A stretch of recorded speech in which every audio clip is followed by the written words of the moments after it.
Puji Tuhan, Shalom.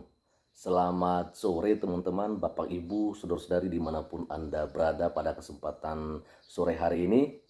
Kembali berjumpa dengan saya di channel Perianto Zamasi. Saya berharap kita senantiasa dalam pelindungan Tuhan kita yang hebat dan luar biasa, yaitu Tuhan kita Yesus Kristus. Nah, teman-teman yang dikasihi oleh Tuhan kita Yesus Kristus, pada kesempatan ini saya akan share kepada kita bagaimana kesaksian yang sangat luar biasa, teman-teman ya, di mana ada seorang anak kiai ya, di mana beliau ini akhirnya menjadi seorang pengikut Kristus. Ya kan, kita tentunya tahu di mana-mana bahwa terjadi yang namanya ya penolakan untuk orang Kristen, bahkan sampai tidak diizinkannya didirikan yang namanya gereja, bahkan ada pelarangan-pelarangan ibadah dan sebagainya.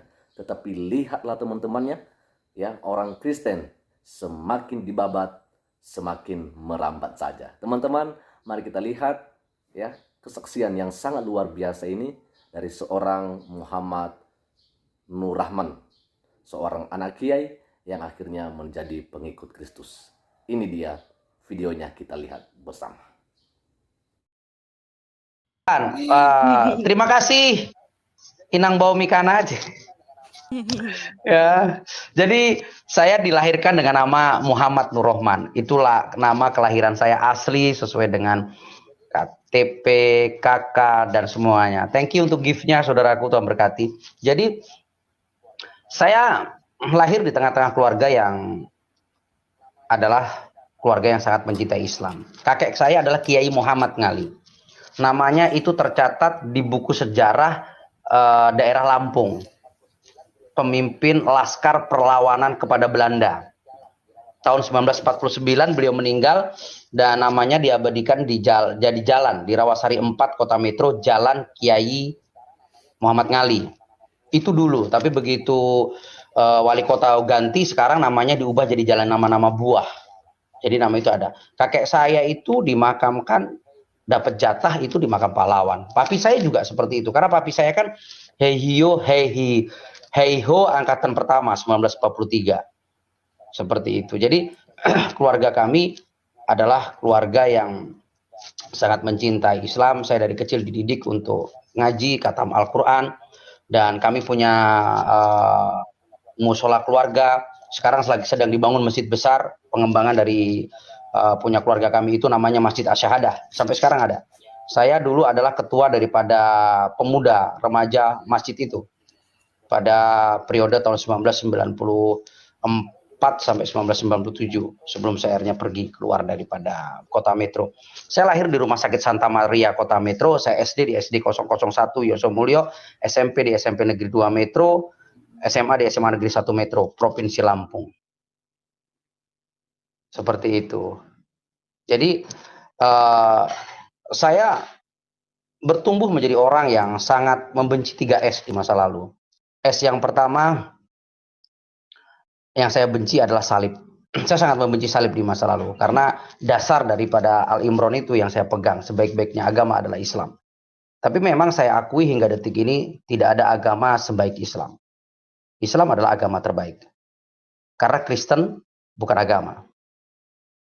Kita harus paham konteks agama. Makanya kalau di Indonesia boleh kita hapus KTP kita, saya nggak perlu agama. Saya rasa Inang Bos setuju ya. Ya, kalau di situ ditanya, lu percaya sama siapa? Ya sama Yesus. Karena agama nggak bisa menyelamatkan manusia apapun itu. Dan saya bertumbuh. S yang kedua yang paling saya benci di masa lalu adalah sipit. Saya sangat benci dengan sipit di masa lalu. Dan yang ketiga adalah setan. Ya, oleh karena kemurahan dan belas kasih Tuhan, saya salah satu penggerak penjarahan di Pasar Tambun Bekasi 21 Mei 98. Waktu kerusuhan Mei 98. Saya salah satu penggerak massa di 21 Mei 98 untuk menjarah Pasar Tambun Bekasi. Itu masa-masa kelam saya di masa lalu. Banyak hal yang tidak bisa dijelaskan secara eksplisit, Inang Bau. Banyak hal yang sangat radikal, sangat keras yang kami kerjakan di masa lalu, jadi tidak bisa saya ceritakan di media sosial. Nah, singkat cerita, saya ketemu dengan edakmu. Jadi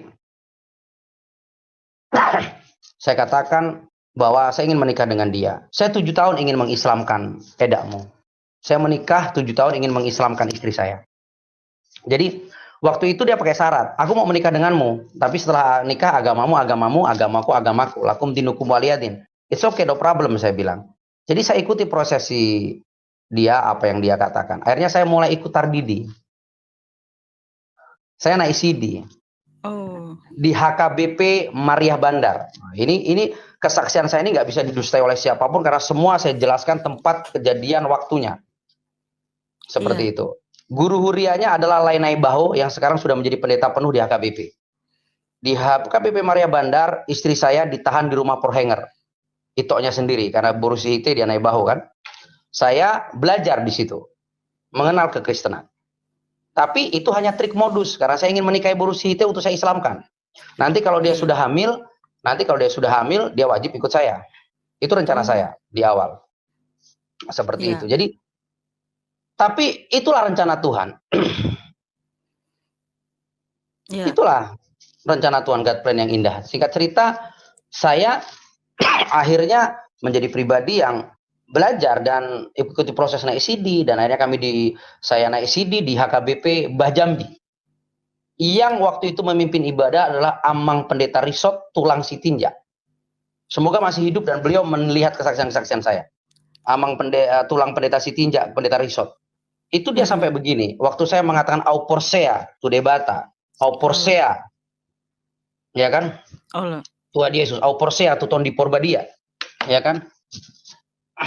Ya, yang artinya aku percaya kepada Allah Bapa ya, teman-teman. Ya. Itu artinya. Ya. Jadi saya percaya dan seterusnya, dan itu sampai beliau bersaksi bahwa ini benar-benar luar biasa karena dia nangis di atas mimbar. Saya sebagai pendeta sampai pendeta Risot tidak pernah menemukan orang yang baru percaya Yesus mengaku iman percaya au porsea itu tidak pernah mengalami yang namanya kesalahan sedikit pun. Saya dipeluk sama dia nangis, diciumi lah pipi dari sini sampai sini itu gincu merah ina persawitan. Waktu Mang Bao bilang seperti ini, aku porsea. Au porsea itu dibaca Jehovah. Iya. Au porsea tu anaknya Tuhan Yesus. Au porsea tu ton di porbadia. Iya. Jadi artinya teman-temannya aku porsea tu baca Jehovah, au porsea tu anak baru, aku porsea ton di porbadia. Aku percaya kepada Allah Bapa, Khalik langit dan bumi. Dan aku percaya kepada Tuhan Yesus, anak Allah yang tunggal, yang lahir dari perawan Maria, ya kan? Ya, dan aku percaya kepada Roh Kudus. Pada Roh Kudus. Ya, jadi waktu Amang Bao ngomong gitu langsung dipeluk, dicium lah sama istri Amang Bao. Padahal bukan. Amang Bao di situ pura-pura gitu ya? Pura-pura, ya kan? Jadi dipeluk, dicium sama Amang Pendeta Tulang Sitinja.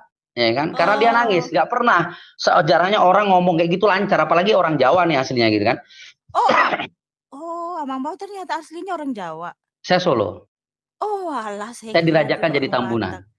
Waduh. Tambunan Baruara nomor 15. Wah, luar biasa. Waduh, saya punya 15 bahasa. Semenjak menjadi hamba Tuhan, memberitakan Injil kemana-mana, saya punya 15 bahasa. Wow, luar biasa. Ya, terus lanjut Amang Bao yang waktu mengucapkan aku porsea itu. Terus percaya dan akhirnya saya diberi ucapan selamat dan kami menikah diberkati, dan 7 tahun kami beda iman dengan istri. Istri saya Kristen, saya berusaha mengislamkan dia untuk menjadi Islam selama 7 tahun. Wow, 7 tahun perjuangannya ya. Berarti 7 tahun itu kepura-puraan mengikuti Yesus berarti ya, Amang Bao. Bukan kepura-puraan, berjuang untuk mengislamkan istri. Setaunya istri itu Amang Bao kan sudah masuk Kristen. Tapi dalam hati tidak pernah percaya sama Tuhan Yesus. Nah, karena kalau dia ngajak ke gereja, saya antar sampai depan gereja. Nanti begitu sampai gereja parkiran banyak, saya alasan, Mam, udahlah parkir padat, kita ke mall aja, kita ke pantai aja, mobil saya putar, kan saya nyetir. Dengan bahasa manis lah. Nah, ya, gitu. tapi berarti ngomong-ngomong, berarti Amang Bao berarti cinta banget lah ini sama istri. Cintanya sebenarnya yang pertama itu begini, Ibau. Saya ingin mengislamkan dia. Itu yang pertama. Oh. Itu saya masih punya konsep itu. Saya ingin mengislamkan dia. Itu yang pertama. Yang kedua, saya ingin ya dia mengikuti saya. Yes, betul. Agama tidak bisa menyelamatkan, bro. Yang bisa menyelamatkan juru selamat namanya Yesus Kristus Tuhan. Amin. Yeshua HaMashiach. Amin. Itu saja. Lanjut, Amang Bao. Nah, gitu. Jadi singkat cerita, kami punya usaha, kami punya bisnis kecil-kecilan, dan akhirnya saya kan ditolak oleh keluarga. Saya ditolak oleh keluarga, hak waris saya diambil, nggak dapat apa-apa, diusir sama keluarga. Mabuk semua keluarga saya. Karena ada salah satu ponakan saya yang artis cukup terkenal di bangsa ini, tapi nggak bisa saya sebut lah namanya di sini. Artis yang terkenal. Saya punya ipar juga ulama cukup besar di bangsa ini. Wah, di media sosial terkenal, bukunya puluhan dicetak. Wah, ulama besar itu ipar saya kandung dulu. Saya punya ponakan kandung artis besar di bangsa ini. Jadi nggak bisa saya sebut lah. Nanti kalau DM. Oke, baik. Silakan jadi lanjut lagi. Singkat cerita, akhirnya saya divonis dokter mati Desember 2006. Ya kan? Di SS Hof. Amang Bao sakit. Amang Bao sakit. Ya, sakit, komplikasi. Pemicunya demam berdarah ya. Jadi saya akhirnya divonis dokter, dan hari itu saya punya pengalaman. Saya sudah berusaha dengan syariat Islam yang saya tahu, dan saya tidak mengalami mukjizat apapun, dan hari itu saya sangat ketakutan untuk mati. Karena setiap hari samping saya mati satu, hari kedua mati satu, hari ketiga mati satu, hari keempat mati satu, dan masuk hari kelima tinggal 2 orang di dalam rumah sakit itu. Tinggal saya dengan orang yang baru masuk, berarti saya dulu mati. Gitu. Dokter udah bilang sama istri saya bahwa tidak ada harapan.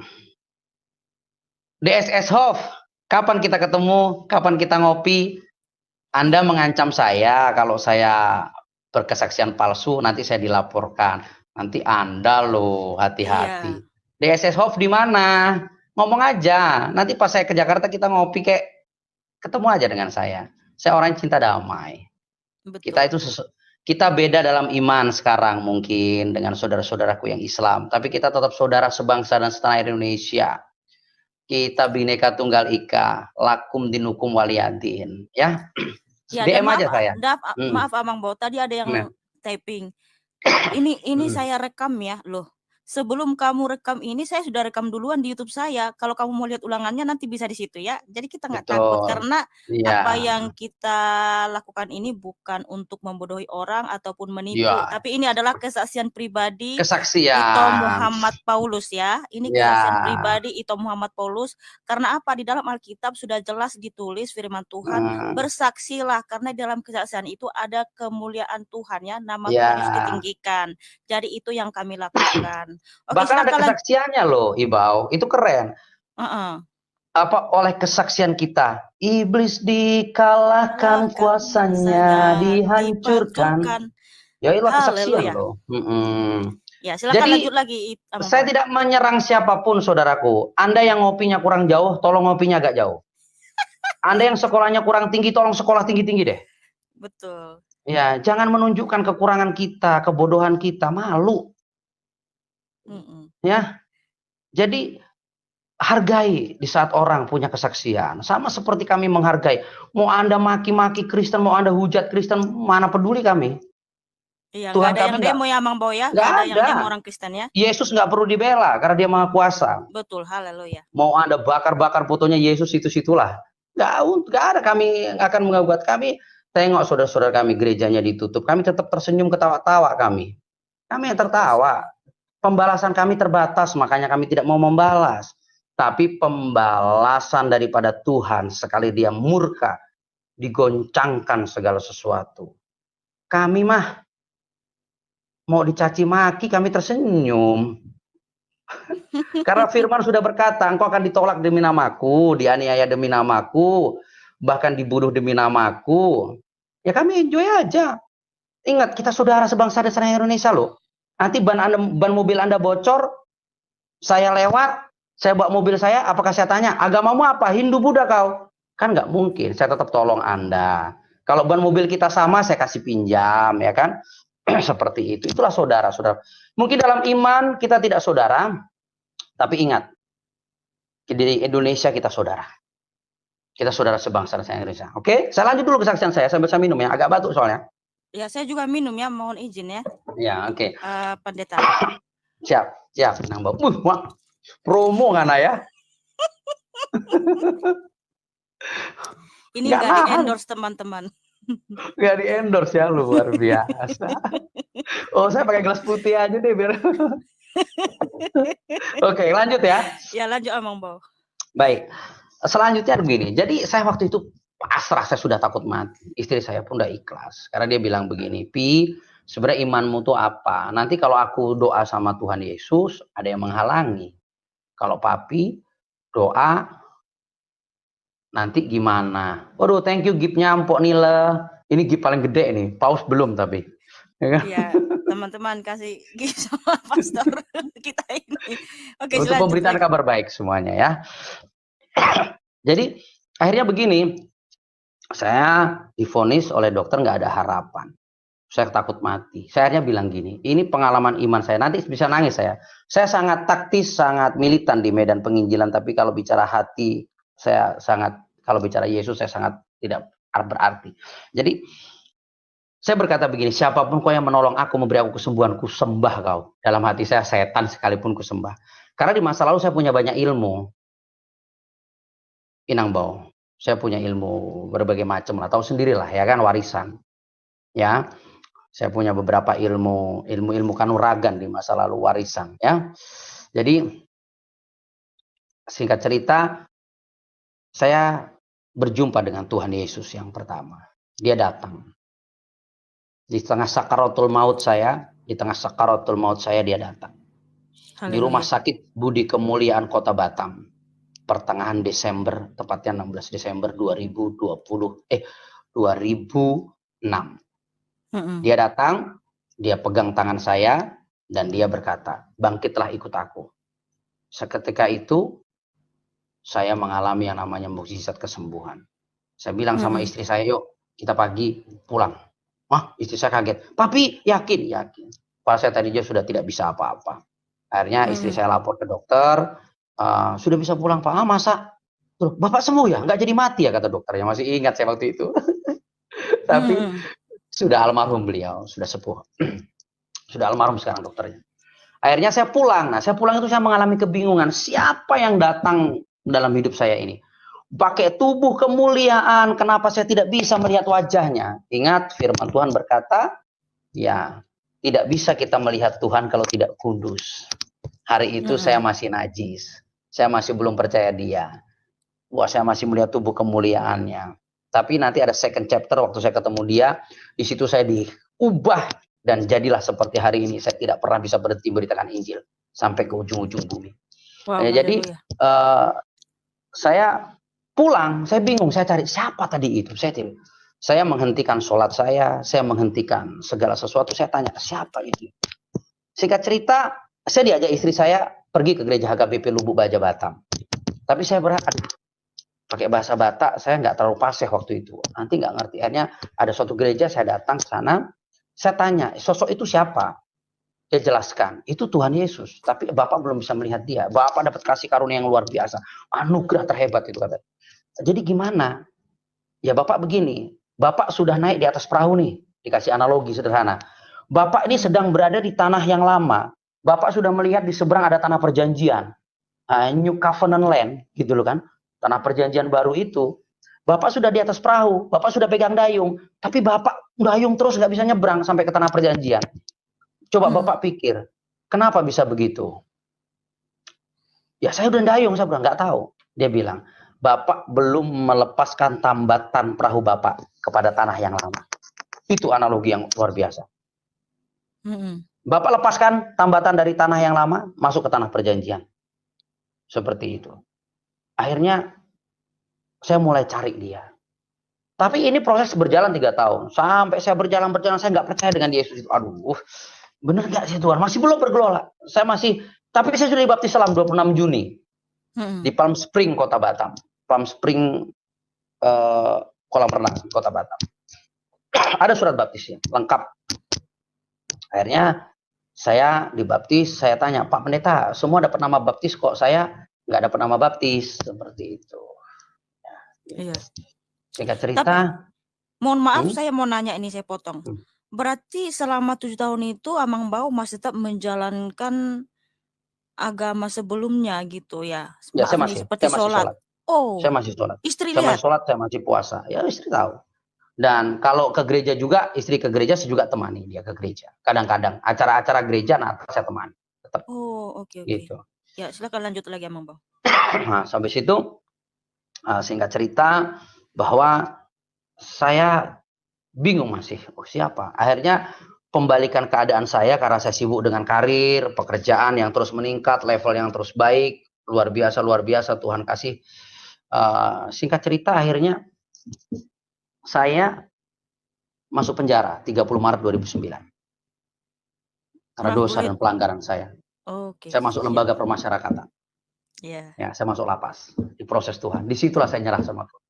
Jadi hari pertama itu saya meninggalkan seorang istri, 2 anak kecil, umur 2 tahun dan 5 tahun. Mereka saya tinggal, saya masuk penjara. Di penjara, hari pertama di penjara, saya ketakutan, saya khawatir, mikirin anak istri. Dan singkat cerita adalah saya membaca Alkitab. Istri saya antar ke penjara, antar Alkitab dan satu buku yang mengubah paradigma saya, mengubah bentuk saya, namanya Purpose Driven Life, Rick Warren. Wow, dikasih kacamata itu nih. Iya, ya kacamata, tapi terima kasih berkatnya semua. Jadi saya baca Rick Warren, Purpose Driven Life, itu sampai 4 kali saya ulang-ulang. Jadi saya tahu tentang hidup saya menemukan shape. Thank you. Wah, thank you. Makasih semuanya ya. Terima kasih semuanya. Jadi saya mengetahui shape saya. Rick Warren kan berbicara shape, Purpose Driven Life. S adalah spiritual gift, karunia roh. H adalah heart, hati. A adalah ability, kemampuan. P adalah personality, dan E adalah experience. Nah, experience ini yang saya belum punya experience dengan Tuhan. Jadi singkat cerita, saya di penjara, saya jadi kepala kamar. Kepala para bandit di lapas. Satu kamar kecil ukuran 6x6 itu dihuni 48 orang. Saya jadi kedantonnya, kepala kamar. Ya, adik rohani saya sampai sekarang dihukum mati di lapas Batam, Barelang, namanya Yehezkiel Ginting. Itu adik rohani saya. Ya, saya ngobrol dengan dia, saya selalu kasih support dia. Seperti itu. Ya. Jadi di lapas saya jatuh cinta dengan firman. Karena nggak ada kegiatan toh, Ibau. Saya mulai jatuh cinta dengan firman. Jadi saya baca firman setiap hari. Saya tanya Roh Kudus ajar saya untuk mengenal pribadi. Hingga suatu hari saya mengalami perjumpaan yang kedua dengan pribadi Tuhan. Hari itu saya sudah melihat wajahnya, melihat bentuknya. Makanya saya katakan, Yesus itu 100% roh, 100% daging. Ini bukan pengalaman para rasul, pengalaman hidup saya sendiri. Waktu saya sedang berada di gereja lapas, saya sedang doa puasa. Kita ada namanya pelayanan SMS Ministries, door to door dari sel ke sel, 36 sel, bawa kotak aqua yang dilobangi tengah, namanya SMS Ministries, short message system untuk orang-orang yang punya keluhan, topangan doa, yang tidak punya odol, sudah 3 bulan nggak dibesuk, anak hilang di lapas, yang giginya udah kayak jagung, butuh odol, kita bagi odol. Kita blessing. Karena stok di gereja banyak. Melalui itu banyak jiwa-jiwa kita menangkan. Bahkan orang-orang yang luar biasa kita menang. Nanti di DM lah saya jelaskan. Orang-orang yang luar biasa itu apa aja. Saksi hidup sampai sekarang manusianya ada. Yang satu sudah sekolah tinggi teologi, sudah lulus. Mantan bandar narkoba. Udah bertobat tuh jadi hamba Tuhan. Ya, namanya Paulus juga. Nah, ya, keturunan beliau. Akhirnya singkat cerita saya ketemu dia dan dia berkata, mulai hari ini aku memanggilmu Paulus, pergi. Jadikan semua bangsa muridku. Oh, saya nangis. Hari itu saya sudah 2 kali baca Kejadian sampai Wahyu. Saya nangis. Dia berkata Tuhan Yesus seperti itu. berkata seperti itu Ya, kepada Amang Bao. kepada saya. Amang Bao langsung dengar suaranya. Langsung dengar suaranya. Wah, puji Tuhan. Dia duduk di samping saya. Saya nangis, saya bersimpuh. Saya nangis, saya bilang, nggak mau Tuhan aku jadi Paulus. 2 kali aku baca Alkitab jadi Paulus, pergi memberitakan Injil, capek. Saya bilang. Oh, itu yang dikatakan Tuhan Yesus, ya, kamu harus jadi Paulus memberitakan Injil. Pergi, nggak begitu. Mulai hari ini aku memanggilmu Paulus, pergilah. Jadikan semua bangsa muridku. Nah, singkat cerita, saya nangis. Saya menolak, karena saya tidak mau. Saya tahu, capek. Aku ingin jadi Yohanes. Saya bilang, aku mau duduk di kakimu, memelukmu, menciummu setiap waktu. Ya, kau pergi, dia pergi. Mulai hari itu Inang Bao, roh itu mengambil alih hidup saya untuk saya pergi memberitakan Injil kemanapun. Ketemu orang Yesus dalam kasih dan kebenaran. Tanpa kekerasan, tanpa paksaan, dalam kasih dan kebenaran. Singkat cerita, kita pergi dan banyak kemenangan. Dan saya dapat pengetahuan roh bahwa saya akan bebas tanggal 30 Desember 2009. Saya hanya akan dihukum divonis 1 tahun. Nanti saya jalani 9 bulan. Roh Kudus datang sama istri saya. Dia temuin istri saya. Dia berkata, engkau sedang mengandung suamimu. Tepat 9 bulan, maka suamimu akan terlahir menjadi manusia baru. Itu Tuhan Yesus ketemu istri saya. Ngomong. Itu digenapi. Dan saya mulai ceritakan kepada semua orang bahwa, oh, saya akan bebas 30 Desember 2009. Orang mulai menghakimi saya, menghujat saya. Orang murtad sudah mulai gila, katanya. Thank you Queen. Makasih Queen. Ya kan? Orang murtad udah mulai gila. Diponis belum udah tahu kapan bebas. Betul Inang Bao. Saya bebas 30 Desember 2009. Boleh tanya sama Departemen Kehakiman Provinsi Kepri. Saya bebas 30 Desember 2009. Tepat 9 bulan, nggak lebih 1 hari, nggak kurang 1 hari. Cuman saya telat 4 jam. Karena saya harus melatih anak-anak Tuhan yang masih sekolah di penjara, sekolah iman di penjara, untuk latihan Natal dan Tahun Baru. Saya harus melatih mereka dulu, karena saya koordinator waktu itu. Saya pengajar mereka. Wow, gitu. Dan dari situ saya bebas jalan kaki. Saya jalan kaki dari tempat saya ke gereja saya. Ada kurang lebih 3 kilo saya jalan kaki. Jam 2 siang saya nazar, saya jalan kaki. Dan saya mengatakan bahwa mulai hari ini saya bilang sama Tuhan, Tuhan, saya bebas dari lapas. Saya tidak akan pernah bekerja pada perusahaan dunia manapun, tapi saya ingin bekerja pada perusahaan Bapa di surga. Kalau Tuhan izinkan, boleh saya punya usaha. Dan itu digenapi. Dan mulai hari itu saya pergi Inang Bao. Setiap tahun saya bisa terbang sampai 50 kali keliling dunia memberitakan Injil. Every year. Oh, puji Tuhan. Tepuk tangan dong untuk Tuhan Yesus yang baik dan penuh kuasa. Tuhan Yesus luar biasa. Haleluya. Jadi hari ini saya menggembalakan di GKRI Kebangkitan dan Hidup. Saya juga founder and leader Kebangkitan dan Hidup Ministries. Saya founder and leader Yayasan Kebangkitan dan Hidup Indonesia. Kita punya 4 pos PI di Rimba, Belantara, Jambi, gereja-gereja Rimba. Kita juga ada sekolah Rimba. Kita baru bangun gereja kedua di Rimba, Jambi dengan swadaya. Ya, jadi Tuhan Yesus itu sangat nyata ya. Dan sampai Amang Bao ini mendengar suara Tuhan Yesus loh teman-teman. Jadi yang bilang, yang nuduh Tuhan Yesus nggak bisa bahasa Indonesia itu itu tidak benar. Karena apa? Tuhan Yesus tahu semua bahasa. Buktinya dia bisa hadir, dia bisa berbicara kepada umatnya sampai hari ini loh teman-teman. Ya, ketika Tuhan datang ke dunia 2000 tahun yang lalu, dia bisa bahasa Yunani, bahasa Ibrani, bahasa Aram. Betul. Nah, itu waktu datang ke dunia ya. Tapi sampai sekarang Tuhan Yesus bisa berbicara dalam semua bahasa. Karena ketika ada orang Kristen kesaksian, mereka selalu mendengar suara Tuhan Yesus dari berbagai negara manapun. Ya, silakan. Lanjut lagi, Amang Bao.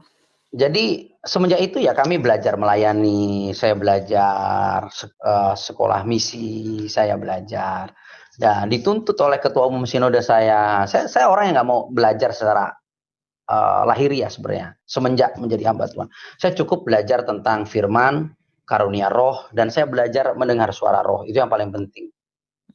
Tapi saya belajar, saya punya dosen khusus, hermeneutik, hemolitik, semuanya. Saya punya dosen khusus yang mengajar. Tapi suatu hari guru saya bilang begini, dan ketua umum sinode saya bilang, udah sekolah lah, Jangan enggak. Gelar itu penting di dunia ini, kata dia. Malas saya sebenarnya. Akhirnya saya mengambil STH. Ya, tapi rencananya sampai DTH sih. Saya kalau udah nyemplung itu saya tuh nggak suka tanggung-tanggung. Ya STH, MTH, DTH dikelarin lah nanti sesuai dengan waktu begitu. Rencananya seperti itu. Nah, sekarang saya juga mengajar sebagai dosen terbang di beberapa STT ya, di mana yang mengundang saya dalam dan luar negeri. Saya juga pernah ngajar di Malaysia, Singapura untuk Islamologi dan misiologi. Saya punya satu pengajaran sederhana yaitu misiologi roh.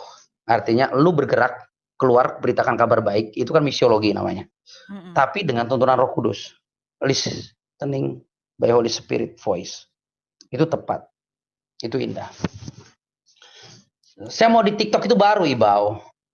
Saya dipaksa ini, dipaksa betul. Yang maksa saya itu Effendi Usman, Licento James Homosir, ada teman-teman yang lain. Karena disuruh download dipaksa. aplikasi TikTok katanya. Iya, gitu. YouTube aja saya dipaksa. YouTube. Ya, jangan lupa teman-teman ya, di-subscribe YouTube-nya. Ya. Rev Muhammad Paulus Entambunan. Ya. Rev Muhammad Paulus Entambunan.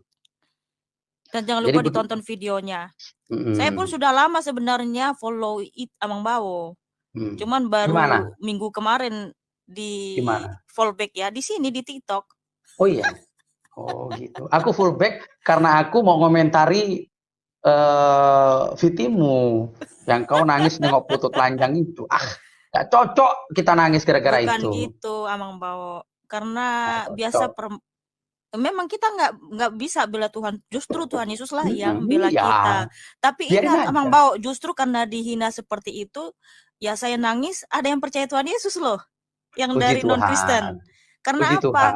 Dia lihat kita nggak pernah membalas. Betul. Ya, walaupun Julius HMC menghina, menghujat Tuhan Yesus dan semua perempuan Kristen di dunia ini, tapi saya balas dengan air mata, saya sedih. Justru ada yang percaya Tuhan Yesus. Ya, dan di mana Julius HMC itu melecehkan saya sebagai perempuan. Dia menuduh saya bahwa saya ini menginginkan atau bermimpi atau merindukan sekali bahwa saya ini nanti jadi berhubungan suami istri dengan Tuhan Yesus. Kan luar biasa itu. Wow, nggak gitu. Makanya dia bilang, apalagi kan Mikana itu pemberita Injil ya. Dialah yang paling menginginkan untuk tidur sama Tuhan Yesus, sama Yesus. Never. Makanya itulah saya sedih sekali. Dan dia bikin gambar-gambar yang tidak senonoh loh, Pastor. Dia bikin gambar yang tidak senonoh, terus gambar saya, terus kayak seakan-akan itu Tuhan Yesus, dan juga gambar yang tidak senonoh. Di situ saya nangis. Tuhan ampuni dia, saya bilang gitu. Iya. Tapi justru karena saya menangis air mata itu, Tuhan ganti dengan sukacita. Ada yang terima Tuhan Yesus hanya gara-gara saya nangis itu. Karena dia telah melecehkan Tuhan Yesus begitu keji, tapi saya balas dengan doa dan air mata. Justru banyak jiwa-jiwa yang datang kepada Tuhan Yesus. Mereka pikir kalau mereka menghujat, menghina Tuhan Yesus, maka akan menjauh orang-orang. Tapi buktinya semakin banyak orang datang kepada Tuhan Yesus. Gitu, Pastor. Iya. Oke, teman-teman. Jadi itu saja yang bisa saya bagikan untuk teman-teman semua pada saat sore hari ini. Ya, kiranya video yang telah saya bagikan ini boleh memberkati kita semua, ya, memberikan kita satu kekuatan, ya, bahwa memang mengiring Yesus, mengikut Yesus tidak mulus begitu saja. Pasti ada banyak tantangan yang akan kita hadapi, tetapi ingatlah bahwa janjinya Dia tidak pernah membiarkan kita. Tuhan tidak akan pernah meninggalkan kita, teman-temannya. Tuhan akan selalu bersama dengan kita dan pertolongannya datang tepat waktu. Teman-teman, sekian saja untuk sore hari ini dan Tuhan Yesus memberkati kita semua. Shalom.